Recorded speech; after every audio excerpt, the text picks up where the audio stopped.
do have an announcement at 7:21 a.m. this morning.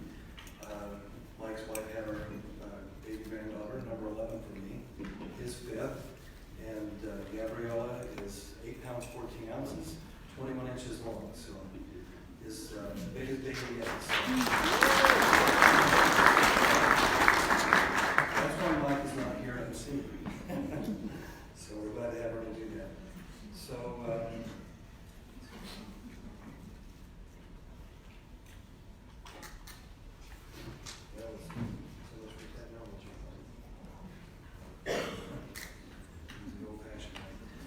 So, has anyone seen signs like these? Last week I was just driving around doing some errands, and I just literally stopped in a few places to get, just as I saw these signs. And our unemployment rate in Utah is 2.6%. We're the 5th lowest in the nation. And full unemployment is 3.2%. And employers are getting quite aggressive at making sure they get people to hire. We had an employee last week that stopped at a fast food restaurant and got an employment application on their tray as they picked it up. We had another employer, they were calling to verify employment from an employee, employer two employers ago, and they said, oh, we didn't know so-and-so was looking for a job, and they hired them, offered them more money and hired them back. And so it's really tough in this day and age to find employees. And so one way we can do find and attract employees is through employee benefits. And it's important to make sure your benefits are competitive, both for your industry and within the state of Utah. Benefits were basically started back after World War II, or during World War II. The United States put a wage freeze on, and so employers started offering benefits to attract employees. So how do you know if your benefits are going to be competitive? Each one of you, when you check in, receive one of these books. This is an executive summary. This is from United Benefit Advisors. It's a national trade group that we belong to. It's 135 of the premier independent employee benefit firms across the country. They started a health plan survey in 2005, and currently it is the largest health plan survey in the United States. It's 3 times larger than the next 2 health plan surveys put together. So this last year there was over 18,000 plans covering 1.2 million employees, and in Utah there's 681 plans covering 14,000 employees. In 2017, UBA embarked on a project to modernize the survey. They had past survey data in 3 different formats, hired a company called Unify, and they took some very high-tech software, Microsoft Azure, Qualtrics, and Tableau, and married those together, and we have a real walking survey.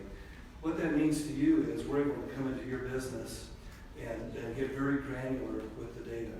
So if you want to look at what's happening in your area, what employees are being paid, what employers are paying, what employees are paying towards your benefit, what contributions, what plan designs there are, those are all available, and your Fringe Benefit Analyst agent can bring that over to you. So we only have 20 minutes today. We're going to hit some high-level survey information and not get very granular. Again, your agent can bring that into you. Okay, go ahead and turn to page 6. The number one question that I get from employers is, what can we expect for renewal this year? Our response would vary by carrier and by the size of your group, but in 2019, the overall plan cost, the overall plan cost increases were less than 5%, giving us much needed reprieve from 2018 record high increases. Part of this is due to negotiation and plan change. Initially, rate increases averaged around 8.6%, and final increases averaged around 4.6% after negotiation. And during our initial conversations with many carriers, we're actually seeing that renewals coming up should be fairly similar. And so we haven't published anything for 2020 yet, but that's just around the corner. Okay, so if we drill down to regional, we can see actually a significant difference between some of the regions. The cost to insure an employee in the Northeast is significantly higher, typically because they have lower deductibles and contain more state mandates.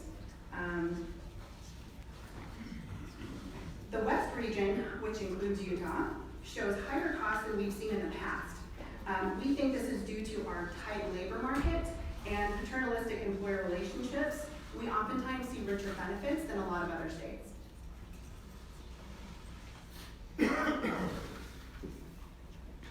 If we drill down even further into Utah, we have a plan comparison between different plan types. You can see that HMO plans in 2019 average cost were currently lower than high-deductible health plans and PPO plans. Also, employers are paying on average more for PPO plans when they're offered. Narrowing it down even further, we can see that construction industry here in Utah has an overall average cost that's lower for all plan types than the Utah average. And just a brief explanation, we have a lot of alphabet soup going on in our industry. So PPO is a preferred provider organization. EPO means exclusive provider organization, or a skinny network is kind of sometimes we call it. And an HMO or health maintenance organization, we oftentimes call those copay plans. The HBHP or CDHP are qualified high deductible health plans, and those plans typically you must meet deductible first. So that just gives you an idea of plan type. Over Scott. So on page 8, you can see this national data. And again, we have a different breakdown of the Utah data. But this is what the average employee pays as a percentage of overall premiums each month. And you can see that varies by industry. And like I say, when you get your own report, it breaks it down much more granularly, so it's much easier to see. But as you can see, the highest cost or highest employee contributions towards plans are in construction and information arts and food. That's where employees pay the most. Also in Utah, so this is some Utah data, we see the employer shares of premium are higher for families in the construction and the finance industry. So when you're trying to attract employees, it's important to know what your competitors, direct competitors are doing, and also what's happening in your particular area. Because you do want to be competitive in order to maintain those employees.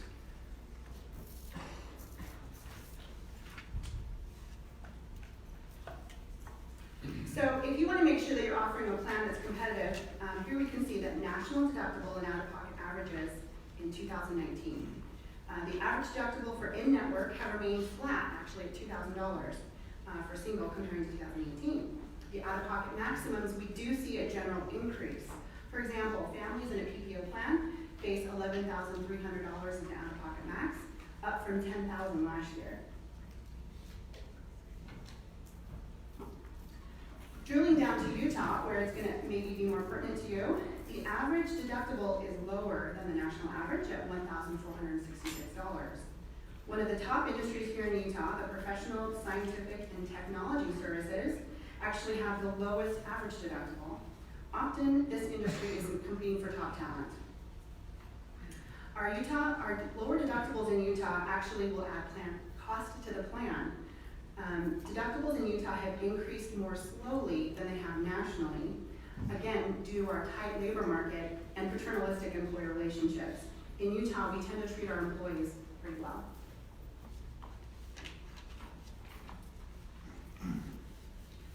Okay, if you want me to get my passionate meter tacking out, we'll talk about prescription drugs. It's one of the topics I'm quite passionate about. We could spend literally a whole hour on prescription drugs and why they're so expensive.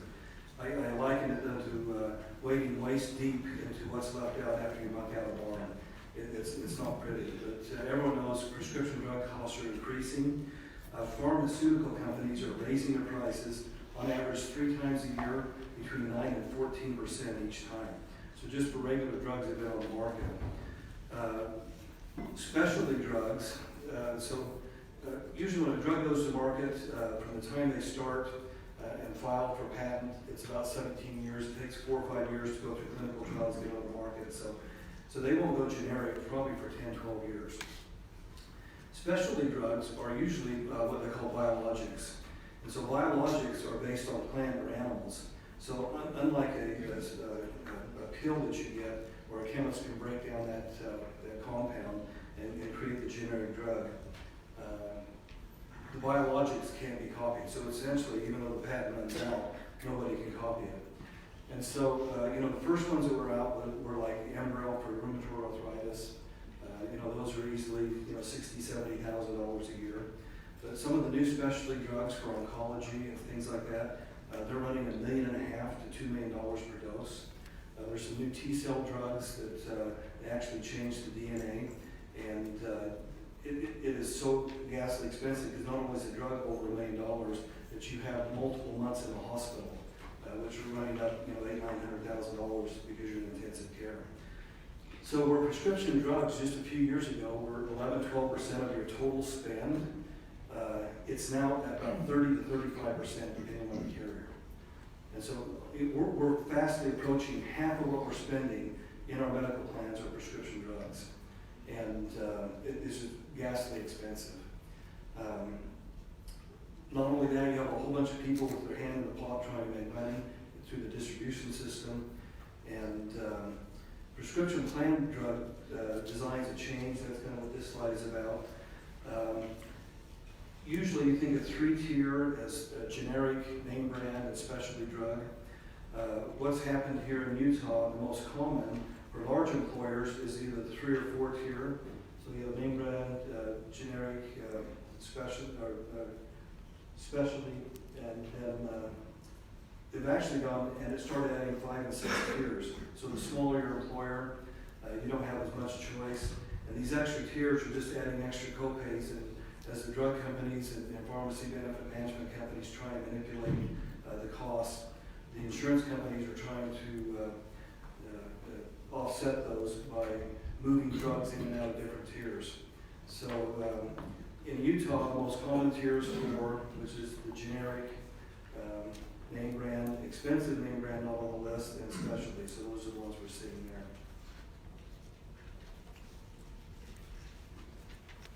Okay, go ahead and turn your books to page 14. Here we're talking a little bit about self-funding. If you're familiar with different funding mechanisms, you can have a fully insured, self-funded, or a level-funded type arrangement.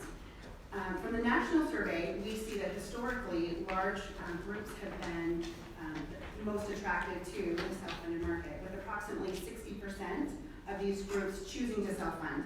In the small group market, only 5% chose self-funding 5 years ago, and now it's up to 15% for small group. This surprising year-over-year growth is a metric to watch, and small groups should evaluate this option based on their industry, size, and health status.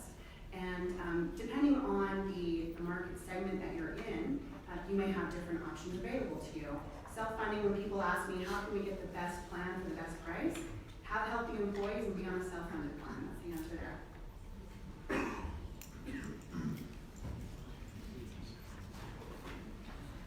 So we'll talk a little bit about high deductible health plans.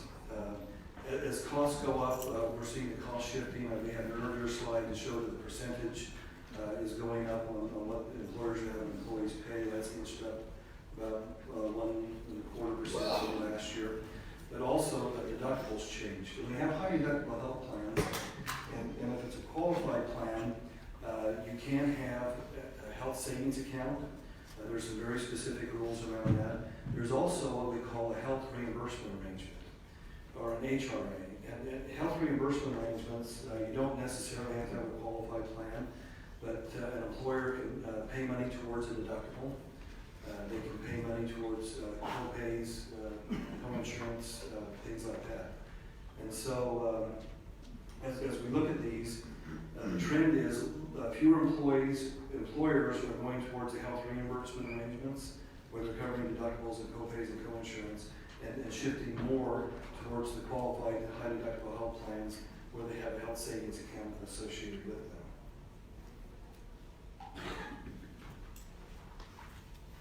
Okay. Go ahead and turn to page 15 if you were.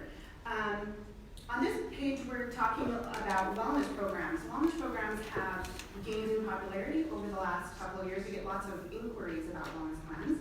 Adding a wellness plan to your group benefits can keep your employee engaged. And if you're in large group or self-funded, this can actually have a positive impact on your claim spend and therefore lowering your renewal rates. On this page, we can see that 15.6% of all employers offer comprehensive wellness programs. Wellness programs are most prevalent among large employers.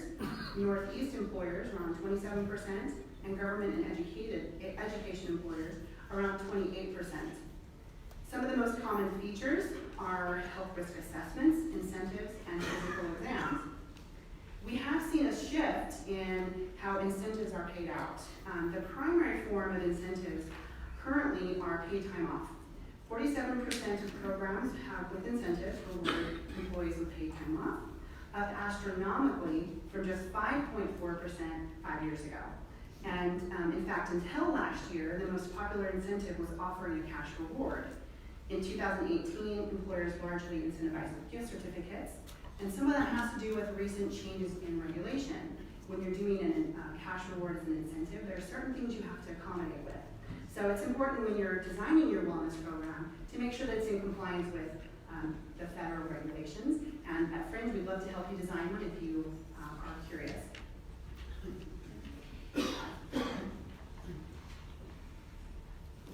This is an interesting slide. We're going to switch back to high deductible health plans. Usually in Utah, this is Utah specific, employers offer a PPO, which is a larger network, and a consumer-directed health plan. And when that happens, and usually the employer sets a specific price level they're going to pay, the employee pays the difference for the PPO plan.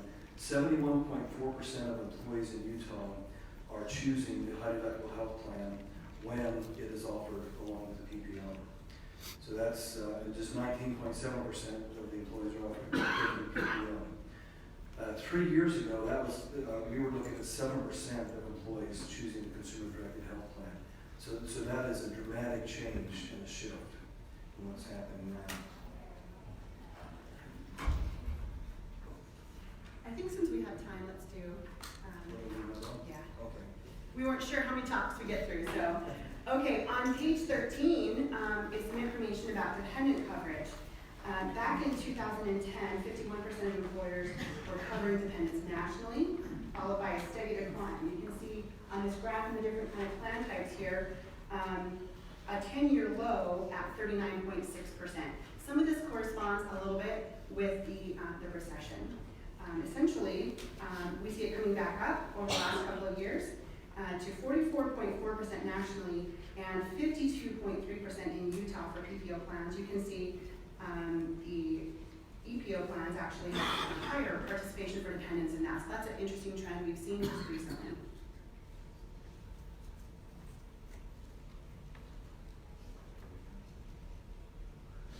So we'd like to thank you, for allowing us to put your data into the survey. For those, we have a few guests here and all our clients yet, but we would, just so you know, we do have the ability to enter your data into the survey and compare it. It won't be part of this data set, but you can compare the report. And for those who want to see one, you can reach out to someone in the striped shirt, the referees, or your agent, and they can make sure they stop by and get your report. Thanks.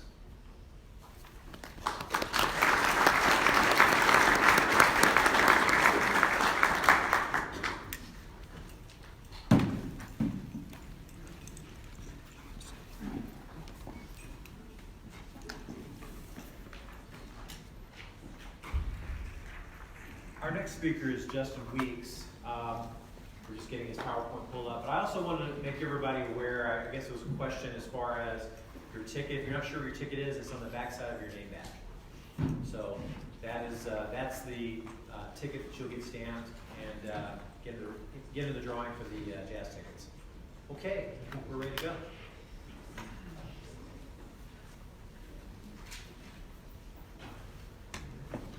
So if I can direct your attention up here to the screen, you'll see a question here, and I'm assuming that most of you have never been posed this question before. Is loneliness secretly destroying your business? Now, as you consider the question, I want to paint a picture for you, and this picture is 21st century America as we know it. If you think of our country, we're the richest, most comfortable, most connected people in the history of humanity.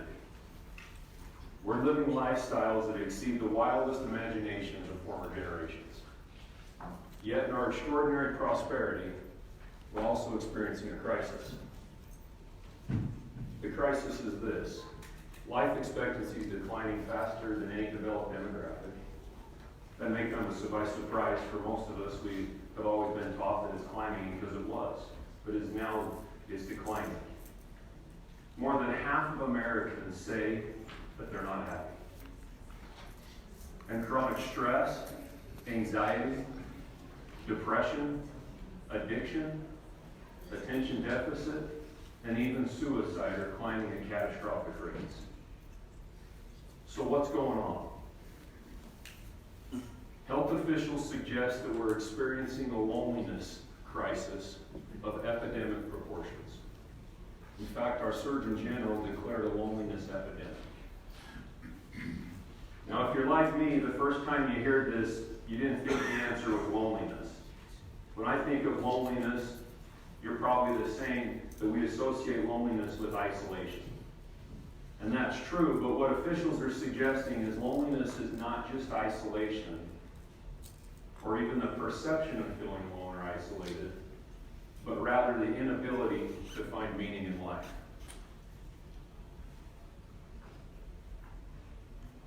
See if this works for us.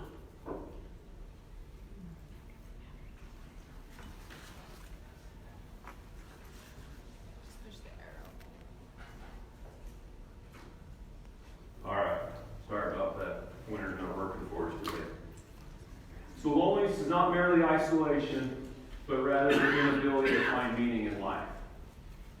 So how can we have all of this success, life be so wonderful, and we lack meaning? The answer is this: there's a displacement in in-person communication, and we're lacking meaningful relationships. So what is possibly getting in the way of these meaningful relationships? There's a lot of answers out there, but there's two that seem to be carrying the most weight. The first is the inability to manage technology, and the second is work. We're on call 24/7. Now we'll talk a little bit about both of these in detail. The inability to manage technology. I want to be really clear that I haven't mentioned that technology is bad. In fact, it's rather the opposite. If we think about technology and what it does for us, there's innovation on many levels. We've got better education, we have better health, we have better communication, transportation. I could go on and on and on. Technology is a wonderful thing. But when it's not managed properly, it becomes detrimental. I'd like you to ask yourself two questions. The first question is, when I woke up this morning, was the first thing I did grab my cell phone? The second question is when I went to bed last night, was the last thing I did is look at my cell phone? I'm seeing smiles on people's faces. If you answered yes to one or both of those questions, depending on how you want to look at it, fortunately or unfortunately, you're considered the norm. The average American starts and ends their day by engaging with their cell phone.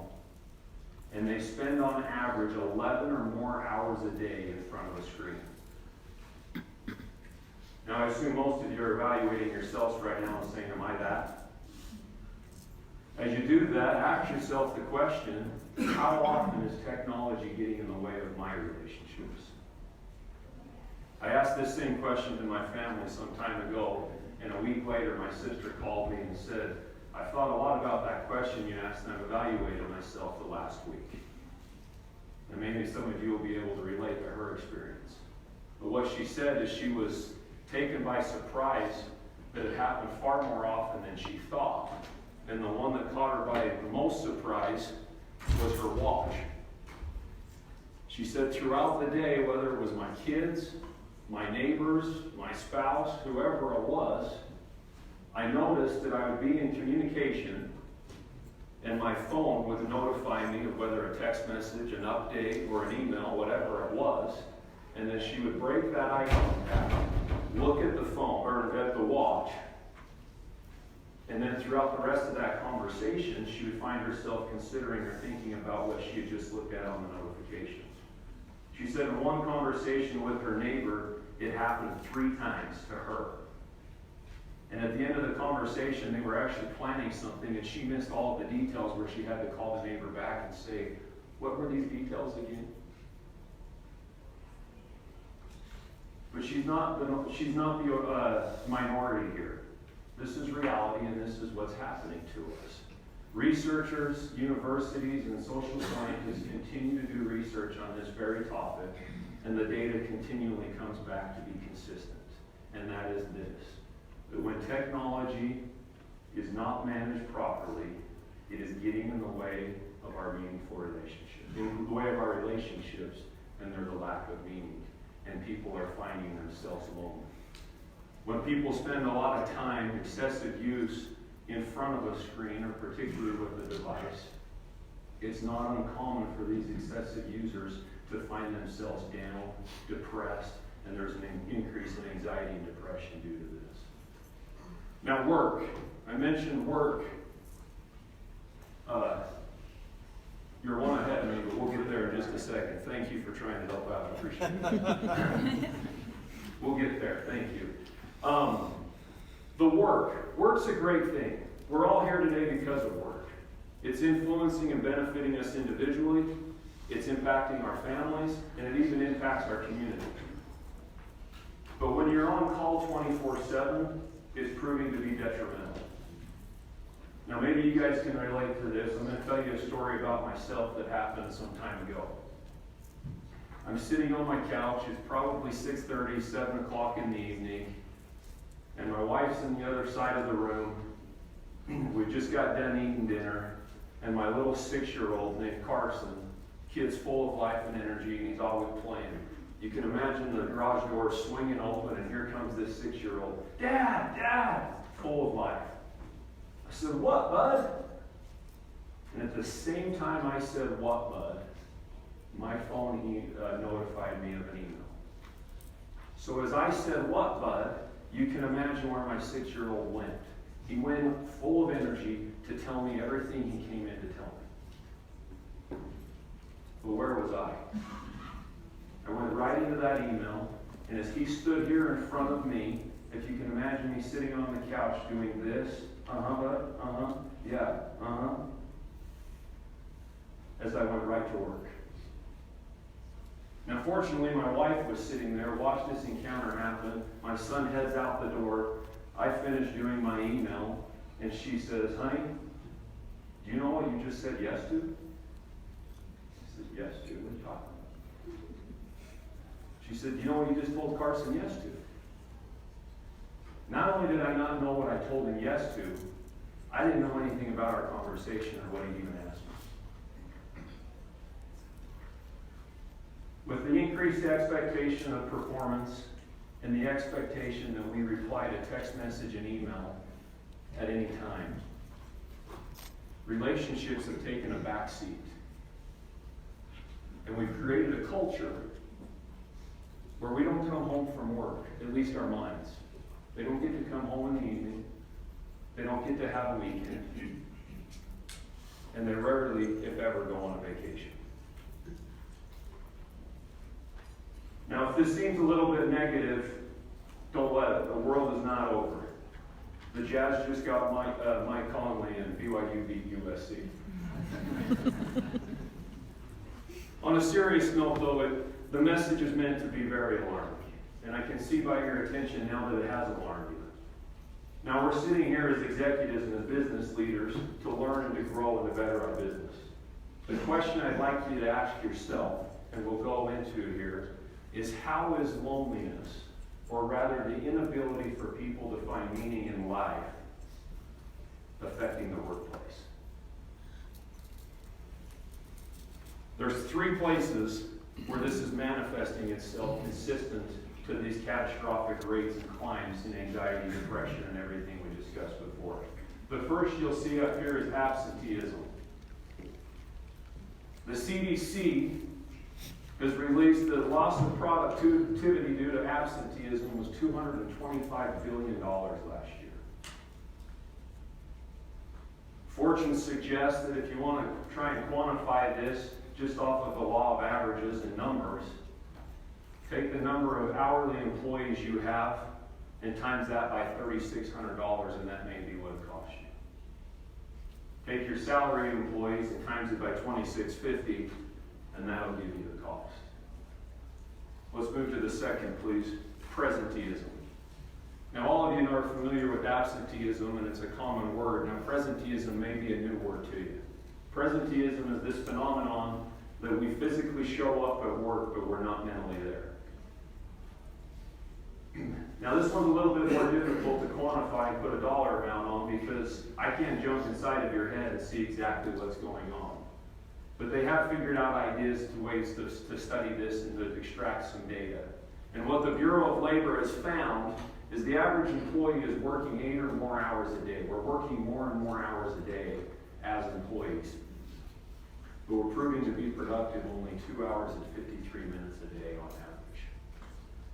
Now, as I have this conversation often with executives and leaders of businesses, this one's kind of like lit match on gasoline. It makes a lot of sense and you can feel it. As you try to figure out what this might be costing you, there's a ton of studies out here on this right now, and as I mentioned, it's really hard to quantify what it's costing. But all studies are suggesting that presenteeism is far more costly than the $225 billion absenteeism. In fact, one study suggests that it's 10 times more expensive. Turnover. We're all familiar with turnover. Scott talked about employers trying to gather employees. There's a lot of components going on here, but as it relates to this topic, there's been a 22% increase over the last decade in our country in turnover, all industries combined. Now, the Bureau of Labor, again, has identified, to help us to quantify this, that the monthly quit rate is 2.6%, which is equivalent to a 30% turnover annually. PwC down here at the bottom, you'll see, as you try to figure out what this might be costing your company, turnover costs reach more than 40% of pre-tax income when your firm is in the 75th percentile. Get to the averages, it's still as high as 12 to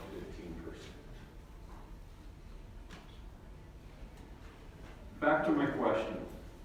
Is loneliness secretly destroying your business? Has your answer changed in the last 10 minutes? It may not be destroying your business, but regardless of size or industry, it is having a significant impact on your bottom line. So what's the antidote? The antidote is meaning. What research has found is that as individuals live meaningful lives and they cultivate meaningful relationships in their life, this is what they get. You find happier people, people who are experiencing more positive emotions on a regular basis. They're healthier, they're better problem solvers, have better relationship skills, and here at the bottom, as it applies to you, they have a stronger desire and drive to excel at work and in life. Now, what I'd like to do now is to talk about meaning and give you two components or nuggets that you can take with you today to, one, help you individually, and secondly, to help your organization. The first one here is the individual, is to put meaning in your schedule. How often do you think to yourself, oh, I want to spend some more time with my spouse or with my child, or I want to do something with a neighbor, or I'd like to get to know a coworker better. These are natural things that happen to us. But what happens in our lives is as we wake up, we don't have to look for things to do. Our schedules automatically fill themselves. And at the end of the day, what happens is we don't have time for those meaningful things in our life, and we don't have time for those meaningful relationships. So what I'd like you to do is grab your pen right now that you have and write this down. The beginning of each day, or you can plan the night before, write what meaningful activity or what relationship you're going to work on to make more meaningful that day. Now you see up here on the screen extraordinary versus extravagant, and I put a dash between extraordinary. As you consider these meaningful activities or these meaningful things that you're going to do to better your relationships, I want you to consider extraordinary versus extravagant. You don't have to up and take the family to Disneyland tomorrow to make this happen. It can be as simple as reading a book with a child. It can be as simple as calling your spouse and checking on them, see how they're doing, and follow up on it that afternoon. It can go to lunch with a coworker. These don't have to be extravagant things. But if you put it at the beginning of your day and it becomes a part of your plan, you will then make it happen. The next point that I have on here is at the end of the day, reflect on that meaningful activity or relationship that you are going to work on. How did it make you feel, and how did it make that individual feel?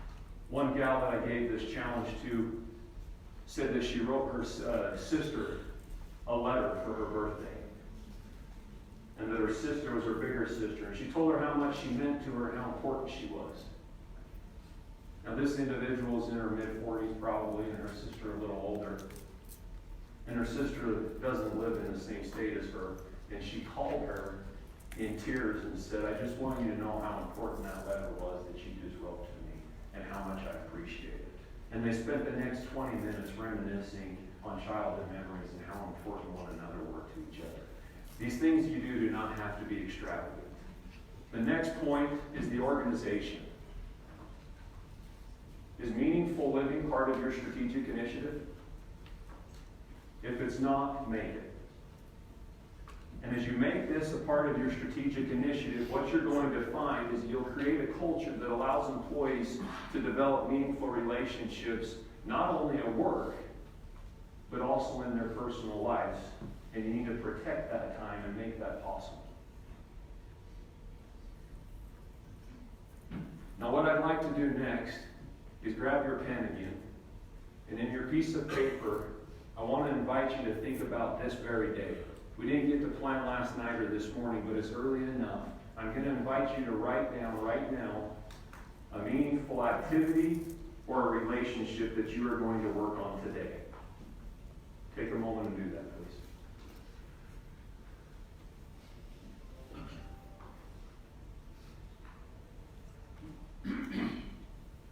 As you think about this activity or this individual, I'd like to show you a short clip.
worth it.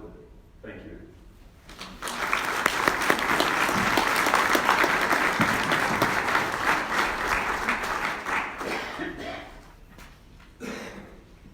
Our next speaker is Scott Rose, and I'm happy to tell you we have a working clicker.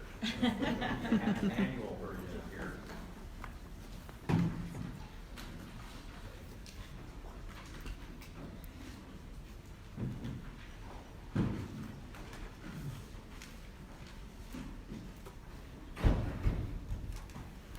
Good morning, everyone. Grateful to take a few minutes of your time this morning. I know everyone has lots to do today, and if you're like me, I just think of all the things that are adding up, my emails that I'm not looking at right now, and the phone calls that I'm missing. So I'm grateful for the couple minutes I had to spend with you today, and I'm grateful for Justin and for Scott. Can you turn your mic on? Is your mic on? Thank you. Maybe not.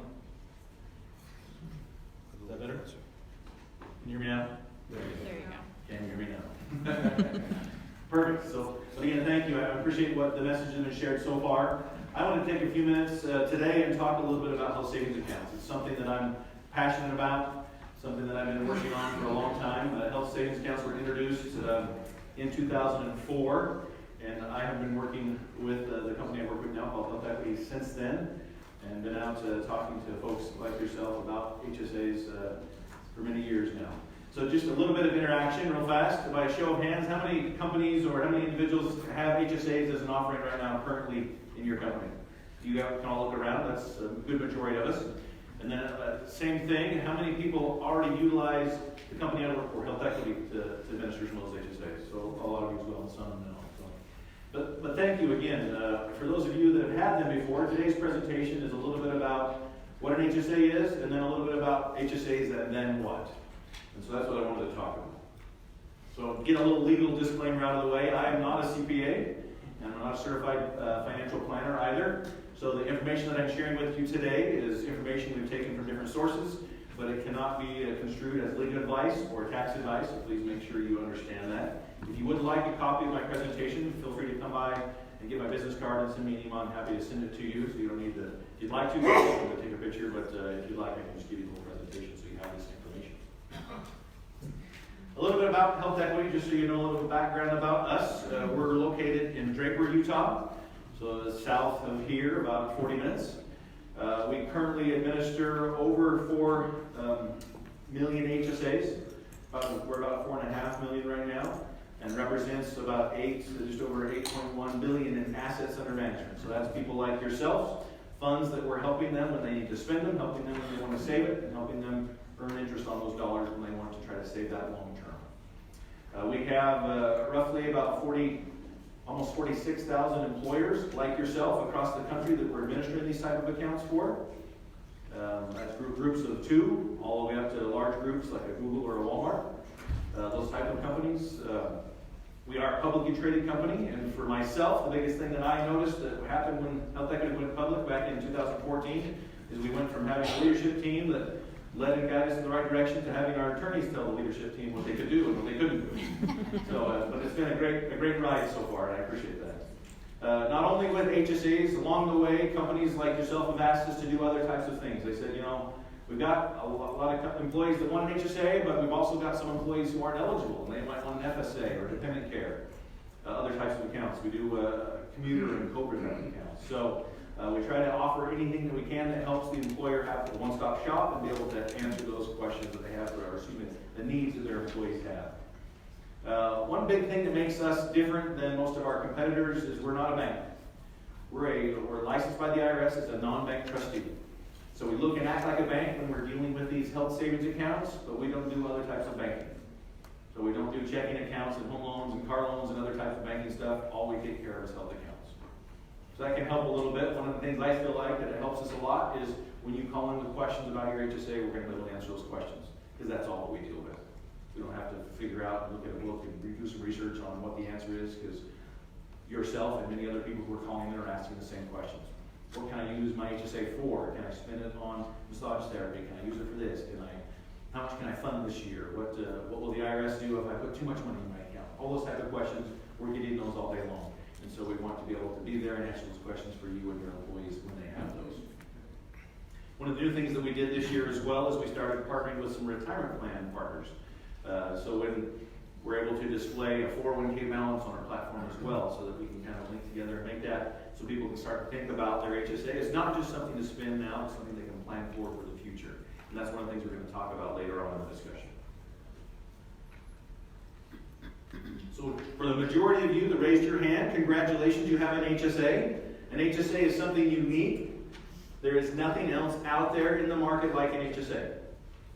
It has a triple tax advantage. When you put money in, it goes in before you pay your income taxes, your Utah state income tax, your federal income tax, and your FICA taxes if you're doing it through payroll. While it's sitting there, it's earning interest. You can invest it, or you can earn savings account interest, which isn't very high right now, but you can earn interest on it. Those dollars you earn into your HSA are also not taxed. It stays in your HSA and it's treated the same as the rest of those dollars. So you're not paying additional tax on those income earnings from the interest earnings you're getting.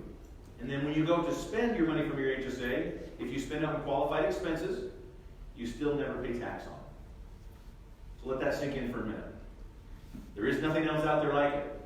Retirement accounts, I can defer my tax, or I can pay my tax now and then use the money later without taxes. But with an HSA, I put it in tax-free, or earns interest tax-free, and I spend it tax-free. That's a huge benefit to employees, huge benefit to you, a huge benefit to all of us. Because all of us have to pay taxes. Unfortunately, if you look at your paycheck each time it comes every couple of weeks, sometimes a lot of that goes out to taxes. And so if we can keep some of that, we can put money in our HSA. So for those of you that have an HSA, awesome, good job, keep using it. For those of you who don't, look into it. This year, next year, think about it as an option. It doesn't have to be the only option, but it can be for those who are interested. There are two parts to an HSA. That's one of the things when the government introduced these, that they wanted to make sure to keep things going on the up and up, you must have a qualified insurance policy in place in order to open and fund an HSA. So not everyone can just show up and buy an HSA and say, this is what I want, and start putting money into it. You do have to have an insurance policy in place. It's called a lot of different things. An HSA qualified plan, a high deductible plan, a consumer-driven health plan. But it is typically a higher deductible plan, and everything goes towards that deductible. So that's why a lot of employees may say, wait a minute, I don't want this plan because it's a higher deductible plan. But if you think about it for a minute, the HSA plan, because it's a higher deductible, typically the premiums go down. All of us in this room probably have homeowners insurance or automobile insurance or other types of insurance products. If we raise the deductible, what happens to the premiums? They get reduced, right? The higher the deductible, the less the premiums are. So same thing with an HSA plan. If I have a higher deductible, if I go from a $500 deductible to a $2,500 deductible, my premiums should go down. So typically what a lot of employers will do is they'll take a portion of that savings and give that to the employees to incentivize them to go into the plan, as well as give them a reward for being healthy. If they don't spend those dollars in that HSA, what happens to it? Stays there forever, right? Goes over year. If they end up retiring or leaving your company, the money that they save by being a good consumer sticks with them in their account. They keep it forever. So you do have to have those two parts. You've got that qualified plan, and then you got the banking side of it. The banking side of it is specific to a health savings account. There's specific reporting that an employee has to do. And usually your administrator, like Health Equity or someone like us, is going to help them do that, help them report correctly at the end of the year how much they contributed and how much they spent, and if they spent it on qualified expenses. So, how an HSA works. As an employee, I can put money in my HSA. My employer can put money in my HSA. If me and my employer both do it through payroll, it goes in before I pay any taxes. Before me, the employee, pays taxes, before my employer pays any taxes. So that's a savings for both individuals. As an employer, I'm saving on that if I get you to match. And as an employee, I'm saving on my federal, my state, and my Social Security taxes. All right, so think about that again for a minute. How much of that did we pay last year in our taxes when we filed our taxes? Think about how much we paid in our income. If I put that money in my HSA first, I save all of that. So I put $100 in my HSA. Some of that doesn't go off anywhere else. The whole 100 goes into my HSA. So I can put money in. My employer can put money in. It sits there. It's earning interest. It is a savings account. So most of us have savings accounts somewhere at some bank. You probably realize that it's not getting very much interest. The same thing with an HSA. The interest rates are the same basic federal funds interest rates. so they're usually typically less than 1%, but it's earning interest. If I need to use it, a lot of times you can have a debit card that accesses it, you can have online banking, etc. You can send off a check to your provider, those kind of things. So an HSA is available for you to use as well as for you to spend. What you use it on typically is for qualified medical expenses. What is a qualified medical expense? If I go to the doctor, that's going to be a qualified medical expense. If I pick up a prescription, qualified medical expense. If I go to the dentist, qualified medical expense. The IRS has a list, 20 some odd pages of qualified medical expenses that I can use it for without paying tax. So the question I get when I show up at a lot of open enrollment meetings is, well, what happens if I want to use it for something non-qualified? Well, it's the same answer as if I used part of my retirement account on not for retirement. Let's say I pulled out some money early out of my 401k, what happens to that? I have to claim it as income, I'm going to pay a penalty, typically I'm going to pay tax on that, same thing with an HSA. So if I spent $1,000 on a set of tires because I had nowhere else to spend my money on, right? Excuse me, I had no other money to spend on those tires, then I'm going to claim that $1,000 and pay income tax, Utah state income tax, federal income tax, and a penalty. Where currently the penalty for the IRS is 20%. So is that the smartest thing to do with my money? It's not. But if I have no other means to pay my rent because I got laid off or I lost my job or something else, then that might be a good reason to pull money from my HSA and help me get back on my feet. So it's helping my employees save for the future. I can save for my medical expenses and use it tax-free for that. I can use it for income expenses if I need to. And when I retire, the penalty for spending on non-medical goes away. So if I'm saving for my retirement, I'm going to have medical expenses when I retire, as well as maybe it's going to supplement some of my retirement income if I choose to use it for that. The IRS does set an annual limit on how much goes into an HSA. So for next year, for 2020, it's $3,550 if I cover myself with single coverage. I may have a family, but if I cover myself with single coverage, then it's $3,550. If I have anyone else in the plan, I'm married, I have a single parent, I've got a family of 10, then that's considered family by the IRS, and it's $7,150 is the amount I can put.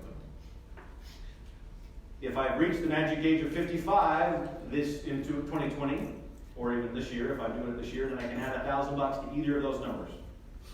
That's the most the IRS lets me put in pre-tax this year. Is there a lifetime maximum? There is not. So you can see where this can start to build and grow. If I'm putting these dollars in and I'm leaving them alone, trying not to spend them, that can grow very quickly. And again, money's going in pre-tax, it's sitting there earning interest, and it's investable without paying tax on it, and I can use it for qualified medical expenses. Next question people ask, well, who's eligible? We already talked about this earlier. I got to be on an HSA qualified plan. The next thing is I can't be covered by any other first dollar coverage. So if I'm covered by my spouse's medical plan, if it's not an HSA plan as well, then that's going to be a problem. If it's a FSA or a cafeteria plan that covers my expenses first dollar, that's also going to be a problem. So that is something that we need to work through with when we're talking to our employees and making sure they are eligible to have their HSA so they don't put themselves at risk with putting money in HSA and then having to pay tax and penalty on it at the end of the year because they did something wrong. And then the last one is I can't be claimed as a dependent by someone else. So I have to be filing my own taxes in order to open and fund an HSA. So qualified plan, no other plan, and I'm filing my own taxes. All right, so now let's talk about, I have an HSA, and then what? What do I do with this HSA? We divide the account holders, the people that have an HSA, into 3 different categories. You got a spender, you got an informed consumer, and you got a saver. What category do you fall into? For me, I think I'm in the middle range right now. I try to be in the saver category, but I'm a little bit in the middle. It's because I've got expenses that I'm choosing to spend out of my HSA. I've got 3 teenage children, and last year all 3 of them needed braces at the same time. So that was like a $7,000+ hit, even with dental insurance. And so I pulled money from my HSA to do that. Rather than setting up a payment program, paying interest to the orthodontist, et cetera, I use my money for that. Some people choose to put just enough money in their HSA to cover their expenses for that year. If that's what they want to use it for, they're using tax-free money for their medical expenses. That's also a good thing. But if they're trying to plan for any long term, that's not going to help them so much. And then there's people in the category on the far right there, the saver category. Those are folks that put as much money in as they can, and then they try not to spend it. If you go to the doctor and you get a bill from the doctor for $75 and you've got $7,000 in your HSA, do you have to use your HSA? You don't. You can use your own money. And if you do use your own money that you could have used your HSA for, keep that receipt in a separate folder. Because there's no statute of limitations to reimburse yourself for that expense. So people who are savers are putting the max in, they're leaving it alone, they're spending their own money on their medical expenses, and at some point they can go back and tally those receipts up and pay themselves back for all those expenses that they could have used their HSA for but chose not to. So again, I'll ask you that question. Where do you fall into this category? If all of us can try to push the notch just a little bit closer to that saver section. I'm not saying that people can spend someone else's money, your own money, rather than use your HSA, but if you can, on the little things, maybe you're picking up a prescription, that's $10. Try to use your own funds for that. Leave your HSA alone if you can do that. Again, that helps us get a little bit quicker to that spender section. All right, we took a survey of our health equity members over the last 5 years. And this will kind of surprise you a little bit. So on the left, the average balance of a health equity member that we surveyed, of the members that we surveyed that were not investing their dollars, was just over $2,200. It was the average balance. Why? Because they were falling maybe in that category, they were putting in just enough, or maybe they were spending a lot of money because they had a lot of medical expenses, which is again what it's there for, right? But those who were not investing had an average balance of just over $2,200. We also surveyed a group of people who were investing their dollars, who fell more into that saving category, and look at what their average balance was. It was kind of crazy. It shocked us. Over $14,000. Is that because the investments were giving us such a great return? No, not necessarily. That was part of the reason, because you do earn a higher rate of return when you're investing in your HSA rather than just earning savings account interest. But mainly it was because the mentality shift happened. People started thinking, I want to have more money in my HSA for when I retire. I'm going to have a lot of expenses when I get older.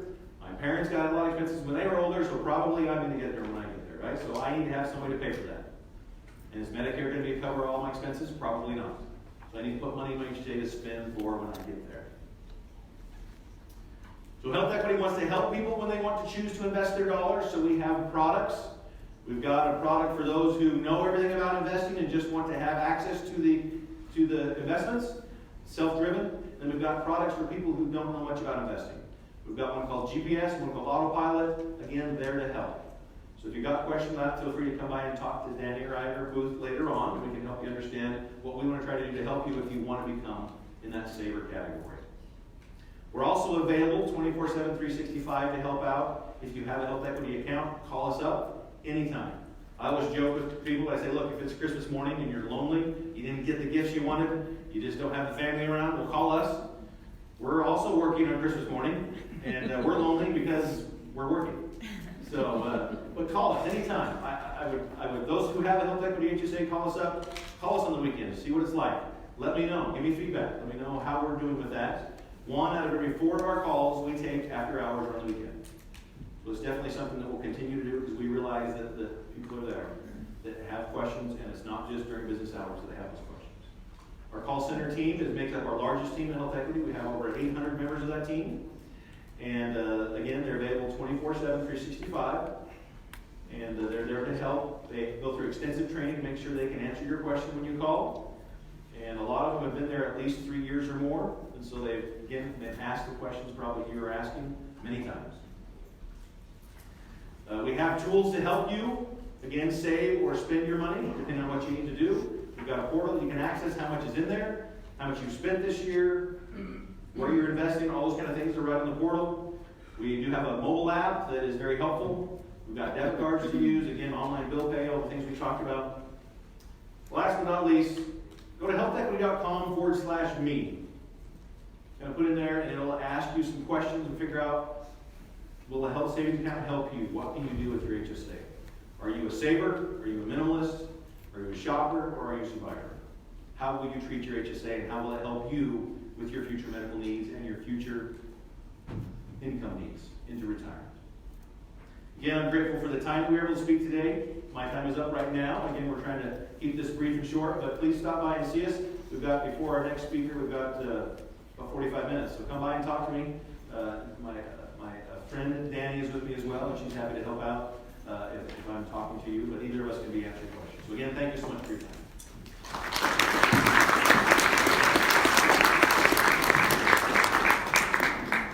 Okay, as Scott mentioned, I'm sure this is working.